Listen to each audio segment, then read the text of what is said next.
தமிழ்நாட்டுடைய கல்வி அமைச்சராக உங்களை போட்டால் நீங்கள் என்னென்ன மாற்றம் கொண்டு வருவீங்க அப்படின்னு ஒரு நண்பரை கூப்பிட்டு கேட்டேன். அவர் செவினியில் அரைச்ச மாதிரி ஒரு பதில் சொல்லிட்டார். நண்பா, சாதாரண ஆசிரியர் இருந்தாவே போதும் நண்பா, நிறைய மாற்றங்கள் கொண்டு வரலாம் அப்படின்ட்டார். இப்போது பெரும்பாலான குடும்பத்தில் பார்த்தீங்கன்னா அதிகமாக செலவாகிறது பார்த்தீங்கன்னா கல்வி, அப்புறம் மருத்துவம். அந்த கல்வியும் மருத்துவமும் தரமாக கரெக்டான விலை கொடுத்தோன்னு வச்சுக்கோங்க, நிறைய குடும்பங்களை வந்து பண கஷ்டத்திலிருந்து விடுவிக்க முடியும். அதனால தான் ஃபஸ்ட்டு எடுத்துருக்கிறோம் நம்ம கல்வி.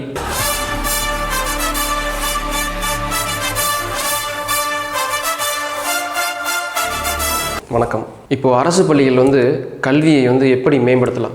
இப்போ கவர்மெண்ட் ஸ்கூல், ப்ரைவேட் ஸ்கூல், அவங்களுக்கு வந்து மெயினான வித்தியாசம் பார்த்தீங்கன்னா இன்ஃப்ராஸ்ட்ரக்சர். டைம்ஸ் ஆஃப் இந்தியாவில் வந்து தமிழ்நாடு கல்வி அமைச்சரை ஒரு இன்டர்வியூ எடுத்திருக்காங்க. அந்த கல்வி அமைச்சரை ஒத்துக்கிறாரு, இன்ஃப்ராஸ்ட்ரக்சரும் ஃபங்க்ஷனல் டாய்லெட்ஸும் தான் முக்கியமான எதிர்ட்டு. இதுதான் அந்த ஆர்டிகல் இன்னைக்கு டைம்ஸ் ஆஃப் இந்தியா சண்டேல வந்திருக்கு. கவர்மெண்ட் ஸ்கூலுக்கு நிறையா ஃபண்ட்ஸ் வந்து ஒதுக்குறாங்க, ஆனால் அதெல்லாம் சரியாக போய் சேருதான்னு தான் நம்ம கேள்வி எழுப்போம். இப்போ ஒரு 40 வருஷத்துக்கு முன்னாடி நீங்கள் அந்த ஸ்கூல்லாம் எடுத்து பார்த்தீங்கன்னு வச்சுக்கோங்க, சும்மா ஓடு போட்ட ஸ்கூலாக தான் இருக்கும். இன்னும் வந்து அது செயல்பாட்டில் தான் இருந்திருக்கும். ஆனால் இப்போ கட்டடத்தெல்லாம் பாருங்கள், ஒரு 2 வருஷத்துல நீங்கள் இப்படி போனீங்கன்னா அப்படி பேந்துடும். ஏன்னா இது வந்து டெண்டர் விட்டு கான்ட்ராக்டில் கொடுக்குறாங்க. ஒரு 30% அளவுக்கு வந்து லஞ்சமாகவே போயிருது. இப்போ மீதம் உள்ளது ஒரு 70% ஃபண்ட்ஸ் தான் இருக்குது கான்ட்ராக்டர் கையில். அப்போ அவர் ஒரு 20% லாபம் எடுக்க நினைப்பாங்க. கேஷ் கிரெடிட்டில் வாங்கியிருப்பாங்க, அதுக்கே ஒரு 10% இன்ட்ரெஸ்ட் போயிட்டுருக்கும். அப்புறம் ஒரு 10% அவங்க வந்து லாபம் எடுக்கிறாங்கன்னு வச்சுக்கோங்க. அப்போது அந்த மொத்த 100% ஃபண்டில் ஒரு 50% உண்டான வேலை தான் நடக்கும். அப்புறம் நம்ம கேட்கவே தேவையில்லை அதனோட குவாலிட்டி எப்படி இருக்குன்னு. இப்போ ஒரு பில்டிங் வந்து தரக்குறைவாக கட்டுறாங்க, ஆனால் அந்த ஹெட் மாஸ்டர் போய் கேட்க முடியுங்களா? அவர் எப்படி அந்த கான்ட்ராக்டரை பகிச்சு முடியும்? ஏன்னா அவங்களும் லோக்கல் ஆளுங்களாக தான் இருப்பாங்க, லோக்கல் அரசியல்வாதியாக இருப்பாங்க. இதெல்லாம் வந்து நடைமுறை சிக்கல்கள். இப்போ ஒரு 3 வருஷம் கழிச்சு அந்த பில்டிங்கை விட்டு வெளியே தான் வந்து பாடம் நடத்திட்டு இருக்காங்க. இன்னொன்று ஃபங்க்ஷனல் டாய்லெட்ஸ். இப்போ கவர்மெண்ட் ஸ்கூல்லாம் பார்த்தீங்கன்னா டாய்லெட்ஸ் வந்து கட்டுறாங்க, அதுக்கு தண்ணி வசதி இல்லை, அது பயன்பாட்டில் இல்லை. எப்படி பேரண்ட்ஸ் வந்து நம்பி கவர்மெண்ட் ஸ்கூலுக்கு அனுப்புவாங்க? இன்னொரு இன்ஃப்ராஸ்ட்ரக்சர் விஷயம் வந்து இந்த smart board, smart class, hi-tech lab, computers எல்லாமே கவர்மெண்ட் ஸ்கூலுக்கும் இருக்குது. ஆனால் அந்த குவாலிட்டி பாருங்கள், கேட்குறதுக்கு ஆள் இல்லாதனால குவாலிட்டியில் வந்து காம்ப்ரமைஸ் ஆகுது. இதே ப்ரைவேட் ஸ்கூலுக்கு கம்பேர் பண்ணுங்கள், ஒரு 2வது தரமானதான தான் கவர்மெண்ட் ஸ்கூலுக்கு போகுது. 2வது முக்கியமான விஷயம் வந்து டீச்சர் ஸ்டூடெண்ட் ரேஷியோ. ஒரு 52 லட்சம் மாணவர்கள் இருக்காங்க அரசு பள்ளிகளில், ஆனால் 60,000 டீச்சர்ஸாக இருக்காங்க. அப்போது 70 மாணவர்களுக்கு ஒரு வாத்தியார். ஆனால் ஐடியலாக எவ்வளோ இருக்கணும்?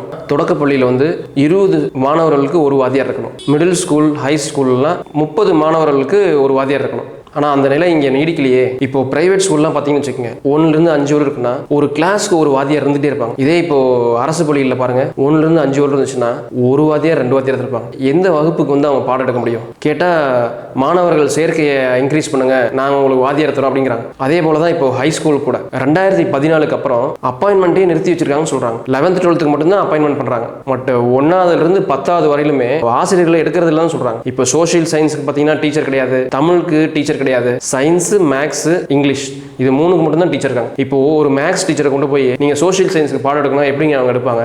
ஒரு 9வது 10வதுக்குலாம் பிரைவேட் ஸ்கூல்லாம் சோஷியல் சயின்ஸ்க்கு ஹிஸ்டரி, ஜியாகிரபின்னு தனியாக போட்டுருப்பாங்க. அதே போல தான் சயின்ஸுக்கு பிசிக்ஸ், கெமிஸ்ட்ரி, பயாலஜின்னு எடுப்பாங்க, இல்லைன்னா பிசிக்ஸ், கெமிஸ்ட்ரி, பாட்னி, ஜுவாலஜின்னு தனித்தனி வாத்தியாருங்க இருப்பாங்க. இப்போ ஒரு அரசு பள்ளியில் வந்து கணக்கு வாத்தியாரை தூக்கி சோஷியல் சயின்ஸ்க்கு போட்டிங்கன்னா அவர் கணக்கு தான் எடுப்பார். அவர் முடிக்க முடியாத சப்ஜெக்டை சோஷியல் சயின்ஸ் கிளாஸில் தான் எடுப்பார். மீதி பாதி கிளாஸில் தான் சோஷியல் சயின்ஸ் ஏனோ தானோன்னு நடத்திட்டு போயிடுவாங்க. இன்னொன்று, உடற்கல்வி ஆசிரியர்கள்லாம் இன்னும் ரெக்ரூட்மெண்ட்டே இல்லை. நம்மலாம் படிக்கிற காலத்தில் பிடி வாத்தியார் தான் ரொம்ப ரொம்ப டிசிப்ளின் கொண்டு வருவார். ஒரு பெரிய ஹை ஸ்கூலுக்குலாம் பார்த்தீங்கன்னா ஒரு 4-5 பிடி வாத்தியார் இருப்பாங்க. இப்போ வந்து நம்ம உடற்கல்வியில் வந்து கவனம் செலுத்துறதுன்னு தான் சொல்லுவேன். ஆனால் அது ரொம்ப ரொம்ப முக்கியம். அரசு பள்ளியில் இன்னொரு பெரிய பிரச்சனை என்னன்னா, இப்போ ஒரு ஹெட் மாஸ்டர் இருக்காங்கன்னா பேங்க் அக்கௌண்ட்டில் எவ்வளோ பணம் வருது, ஸ்காலர்ஷிப் யாருக்கு பசங்களுக்கு கொடுக்கணும், அதுவும் அவரோட பொறுப்பு தான்.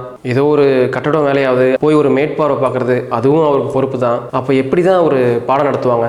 இந்த விஷயத்தை எல்லாமே ஒரு தனியாக ஒருத்தவங்க அசிஸ்டன்ட் மாதிரி போட்டுட்டு அவங்க கையில் இதெல்லாம் கொடுத்துடணும். வாத்தியார்னா பாடம் நடத்தணும், அவ்வளவே தான். இப்போ பிரைவேட் ஸ்கூல்லாம் அதுதான் அங்கே நடக்குது. வாத்தியார்னா பாடம் நடத்துவாங்க, மற்ற விஷயத்துக்குலாம் வேற ஆள் வச்சிருப்பாங்க. ஒரு பையன் ரொம்ப நாளாக பள்ளி வரலன்னா அதுவும் HM தலையில் தான் விடியுது. அவங்க தான் ஏன் வரலன்னு பின்னாடியே ஓடி போய் கேட்க வேண்டியதாக இருக்குது. இது எல்லாமே வந்து இந்த ஊர் தலைவர்கள் பார்த்துக்கணும், அல்லது பேரண்ட்ஸ் டீச்சர்ஸ் அசோசியேஷன் வந்து கொஞ்சம் ஸ்ட்ராங் படுத்தணும். இன்னொரு, இந்த டீச்சர் மேலே ப்ரெஷர் எப்படி போடுறாங்கன்னா, நிறைய ஸ்கீம்ஸ், இப்போ எண்ணும் எழுத்துன்னு ஒரு ஸ்கீம் வந்துருக்குங்கிறாங்க. இன்னைக்கு தேதியில் இதுதான் நடத்தணும், அடுத்த தேதியில் இதுதான் நடக்கணும் அப்படின்னு ரொம்ப ப்ரெஷர் போடுறாங்க. இப்போ ஒரு சப்ஜெக்ட் வந்து கொஞ்சம் கஷ்டமாக இருக்கும், அந்த சப்ஜெக்ட் வந்து 1.5 கிளாஸ் நடக்கலாம். இன்னொரு பாடம் வந்து ஒரு ஈஸியாக இருக்கும், அது அரை கிளாஸ்லேயே முடிச்சிடலாம். ஆனால் இந்த மாதிரி ப்ரெஷர் போடும்போது ஒரு இயந்திரம் மாதிரி தான் மாணவர்களும் ஆசிரியர்கள் ஆகிட்டாங்கன்னு ஃபீல் பண்ணுறாங்க. ஆசிரியர்களுக்கு வந்து சுதந்திரம் இல்லை. ஒரு ஆசிரியர் நினைப்பாரு நம்ம இந்த மாதிரி பசங்களை கொண்டு போகலாம் அப்படின்னு, ஆனால் மேலேருந்து உத்தரவு, நீ ஒபே த ஆர்டர், இதை மட்டும் செய்ய போதும், இப்போது நல்லா படிக்கிற பசங்க நல்லா படிக்காத பசங்க 2 விதமாக இருப்பாங்க. இப்போ நல்லா படிக்காத பசங்களே கான்சன்ட்ரேட் பண்ணிட்டு நல்லா படிக்கிற பசங்களுக்கு நம்ம ஒன்றும் பண்ணுறதில்லன்னு ஃபீல் பண்ணுறாங்க. இப்போது அரசு பள்ளிகளில்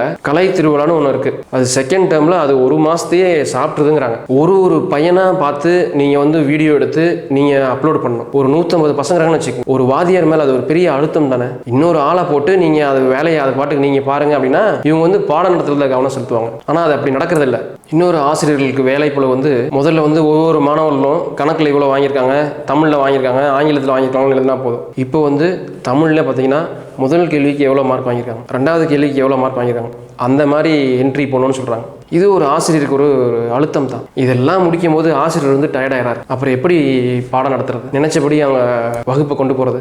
இப்போ ஆசிரியர் கையில் தான் பவர் இல்லைனாலும் அதிகாரி கையிலையும் பவர் இல்லைங்கிறாங்க. ஒரு மாவட்டத்துக்கு வந்து மாவட்ட கல்வி அதிகாரி இருப்பாங்க. அவங்க வந்து ஒரு தடவை ஏதோ ஸ்கூலுக்கு வந்திருக்காங்க, ஏன் இன்னும் மாணவர்களுக்கு வந்து சைக்கிள்லாம் கொடுக்கல அப்படின்னு சொல்லி இலவச சைக்கிள் வந்து கொடுத்துட்றாங்க. அப்புறம் அந்த பகுதியோட எம்எல்ஏ அமைச்சரோ வந்து எப்படி நான் வராமல் நீங்கள் கொடுக்கலாம் அப்படின்னு சொல்லி இந்த அதிகாரியை வந்து வேலை மாற்றம் செஞ்சுட்டாங்க. இந்த சைக்கிளே பார்த்தீங்கன்னா இப்போல்லாம் அந்த காலத்து சைக்கிள் மாதிரி இல்லை. ஒரு 2 பேர் போனாங்கன்னா சைக்கிள் உடஞ்சிரும், அப்படி தான் இருக்குது. இப்போல்லாம் எல்லா பொருளும் அப்படி தான் இருக்குது. இப்போ தரமே குறைஞ்சிருச்சு. இப்போ இலவச செருப்பு இருக்குது, இலவச சீருடைகள் இருக்குது, பேகு, புக்ஸு எல்லாமே இருக்குது. ஆனால் அந்த இப்போ செருப்பு வந்து கரெக்டாக பத்திர மாதிரியாக கொடுக்குறாங்க, அல்லது அந்த சீருடை வந்து யூனிஃபார்ம் வந்து பத்திர மாதிரியா இருக்குது. துணியை கொடுங்க நாங்கள் தைச்சிக்கிறோன்னா அது முடியாதுங்கிறாங்க. ஏன்னா இதெல்லாம் டெண்டர். அவங்க வந்து அளவு எடுத்துகிட்டு போயும் தைச்சு கொடுக்குறேன்னு போகிறாங்க. ஆனால் 1 வருஷம் கழிச்சு துணி வருது. அப்போ சின்ன பசங்களாம் எவ்வளோ ஃபாஸ்ட்டாக வளர்கிற ஆளுங்க, திரும்ப அந்த துணி பத்தாம தானே போகுது. இதெல்லாம் யார் கணக்கில் எடுத்துக்கிறாங்க? சரிங்க, இப்போ அரசு பள்ளியில் சேராததுக்கு காரணம் வந்து இன்ஃப்ராஸ்ட்ரக்சர் இல்லை, டீச்சர்ஸ் அதிகமாக இல்லை, அது மட்டும்தான் காரணங்களா? அப்படி இல்லை. இப்போ அரசு பள்ளிகளில் மெயினாக மாணவர்கள் வந்து சமுதாயத்தில் பலதரப்பட்ட இடத்துலேருந்து வந்திருப்பாங்க. அப்போ சிலர் வீட்டில் வந்து கெட்ட வார்த்தை பேசுவாங்க. அந்த கெட்ட வார்த்தையை வந்து அவங்க மற்ற பசங்களுக்கு பழக்கி விட்டுருவாங்க.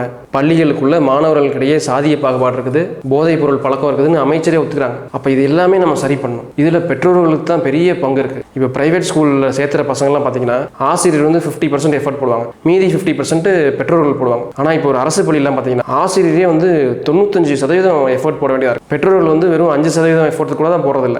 அப்போ இந்த நிலையை மாற்றணும்னா ஒரு தெருவுக்குமே வந்து ஒரு நம்ம வாலண்டியர்ஸை அப்பாயின்ட் பண்ணணும். இப்போ இல்லம் தேடி கல்வி பார்த்தீங்கன்னா டியூஷன் எடுக்கிறது தான் அப்ஜெக்டிவ். அதுலேயும் நிறையா சிக்கல் இருக்குது. சாதி அடிப்படையில் நான் உங்கள் வீட்டுக்கு வரமாட்டேன், நீ அங்கே வீட்டுக்கு வரமாட்டேன். ஒரு பொது இடம்னா கோயில் வந்து பொது இடத்துல வராதுன்னு சொல்கிறாங்க.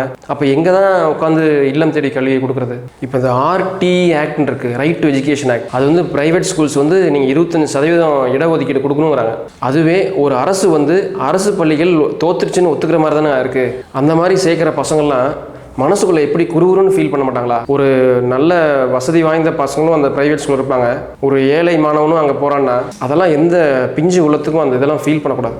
இளமையில் வறுமை வந்து ரொம்ப கொடியது. இப்போ என்ன செய்யலாம்? ஃபஸ்ட்டு ஒரு அரசியல் மாற்றம் தான் இதை கொண்டு வர முடியும். ஒரு கட்சி கிளீன் ஸ்லேட், அப்படி ஒரு கட்சி தான் வந்து இதை சரி பண்ண முடியும். இப்போ வந்து நம்மளுக்கு ப்ராமிசிங்காக தெரிகிறது வந்து விஜய் அவர்களின் தமிழக வெற்றி கழகம் தான். அவங்கள சார்ந்தவங்க யாருமே பள்ளிகள் நடத்தக்கூடாது, இல்லைனா கான்ஃப்ளிக்ட் ஆஃப் இன்ட்ரெஸ்ட் இருக்கும். இப்போது அரசியல்வாதிகள்லாம் நிறைய பள்ளிகள் நடத்துறதுனால தானே கவர்மெண்ட் ஸ்கூலை வந்து மேம்படுத்தாமல் இருக்காங்க. மேம்படுத்திட்டு எல்லாம் அங்கே போயிடுவாங்க, நம்மளுக்கு வருமானம் வராதுன்னு. இன்னொன்று கமிஷன், கரப்ஷன், கல்வி, மருத்துவம், இந்த 2லையாவது ஃபஸ்ட்டு ஒழிக்கலாம் இல்லைங்களா? 3வது வந்து ஆசிரியர்களுக்கு சுதந்திரம் தரணும். உங்கள் பொறுப்பு, இந்த பசங்களை நீங்கள் மேம்படுத்தி கொண்டு வாங்க அப்படின்னா. இன்னும் நான்லாம் வந்து என் பள்ளி ஆசிரியர்கள் நிறைய பேர்த்த நான் வந்து நினைவு கூறுறேன். 4வது அரசு அதிகாரிகள் எல்லாத்தோட குழந்தைகளும் அரசு பள்ளியில் தான் படிக்கணும்னு ஒரு சட்டம் கொண்டு வரணும். அப்போ தான் வந்து நீங்கள் அரசு பள்ளியில் வந்து மேம்படுத்த முடியும். இது பெரிய கஷ்டம் கிடையாது.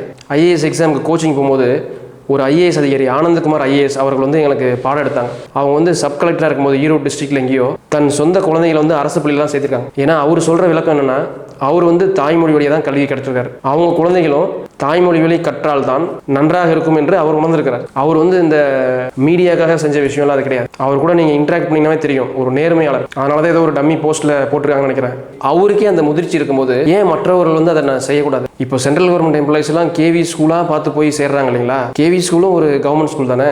இப்போ நம்ம H ராஜா அவங்க இருக்காங்கன்னா அவங்க வந்து சொல்லுவாங்க பெருமையாக, என் மகள்லாம் வந்து அரசு பள்ளியில் தான் படித்தாங்க. எந்த அரசு பள்ளினா KVயாக இருக்கும். இன்னொரு பெரிய மாற்றம் எது கொண்டு வரலாங்கன்னா, இந்த நவோதயா ஸ்கூல்ஸ் வந்து நம்ம தமிழ்நாட்டில் இன்ட்ரடியூஸ் பண்ணுறதுக்கு ஆக வேண்டியதை செய்யணும். எல்லாம் சொல்லுவாங்க மும்மொழி கொள்கைன்னு. அப்படிலாம் ஒன்றும் இல்லை. இப்போ நான் வந்து ஒரு மிலிட்ரி ஸ்கூலில் படிச்சுன்னு வச்சுக்கோங்க, அங்கே வந்து மும்மொழி தான் இருந்துச்சு. ஆனால் 8வது வரலும் தான் ஹிந்தி கற்றுக் கொடுப்பாங்க. இப்போ நானும் ஹிந்தி தெரியாது போங்க அந்த ரேஞ்சில் தான் இருக்கேன். அதனால் அந்த ஹிந்தி வந்து உள்ள ஊடுருவிங்கிறது வந்து அதை ஏற்றுக்கொள்ள முடியாத ஒரு வாதம் தான். இப்போ நவோதயா ஸ்கூல்ஸ் எல்லாம் கொண்டு வந்தீங்கன்னா, நான் படித்த பள்ளியை வச்சு சொல்கிறேன், நீங்கள் ஒரு சின்ன வயதிலிருந்தே பசங்களை வந்து நீங்கள் சுதந்திரமாக வளர்ந்துடலாம். இப்போ 9வது படிக்கும் போதெல்லாம் நான் 6வது படிக்கக்கூடிய பசங்களை பார்த்துக்கிற அளவுக்கு என்னை அப்பாயின் பண்ணியிருந்தேன். அதே போல தான் இந்த நவோதயா ஸ்கூல்ஸையும் நடக்கும். ஒரு டிஸ்ட்ரிக்ட்லையும் ஒரு நவோதயா ஸ்கூல் இருந்துச்சுன்னா மாணவர்கள் வந்து பல துறையில் வந்து சிறந்து விழுவாங்க தான் நம்ம நம்புகிறோம். இப்போ நவோதயா ஸ்கூல்ஸ்லாம் பார்த்தீங்கன்னா ரெசிடென்ஷியல் ஸ்கூல்ஸ் தான் இருக்கும். நீங்கள் விளையாட்டில் கான்சன்ட்ரேட் பண்ணால் ஃபுல்லாக கான்சன்ட்ரேட் பண்ணலாம். ஒரு ஹாஃப் டே அதுக்குன்னே தனியாக இருக்கும்னு வச்சுக்கோங்களேன். அப்போ ஸ்டூடெண்ட்ஸ்க்கு வந்து அவங்க ஆல்ரவுண்ட் டெவலப்மெண்ட் வந்து கண்டிப்பாக நடக்கும். இப்போது தமிழ்நாடு வந்து ஸ்போர்ட்ஸில் எக்ஸல் ஆகிறதுக்கு இது ஒரு வாய்ப்பாக கூட இருக்கலாம். மாணவர்களுடைய நிறைய டேலண்ட் இருக்குது. அதை கண்டுபிடிக்க வேண்டியது ஒரு பள்ளி அரசோட கடமை தான். இப்போ பட்ஜெட் இல்லையா இருக்குது, பள்ளி கல்வித்துறைக்கு மட்டும் 44,000 கோடி அளவுக்கு பட்ஜெட் ஒதுக்குறாங்க. 37,000 சொச்சம் அரசு பள்ளியில் தான் இருக்குது. ஒரு பள்ளிக்கு 1 கோடிக்கு மேலே. ஒரு பிரைமரி ஸ்கூலுக்கு கம்மியாக செலவாகும், அதே ஒரு ஹை ஸ்கூலுக்கு அதிகமாக செலவாகும். ஆனால் இந்த பணம்லாம் யாரோட பாக்கெட்டுக்கு தான் போகுது. ஒரு பிஞ்சு உள்ளம் நல்லா கொண்டு வரணும்னு ஒரு விருப்பம் இருந்துச்சுன்னா நம்ம யோசித்து வாக்களித்தா தான் அதை முடியும். நன்றி.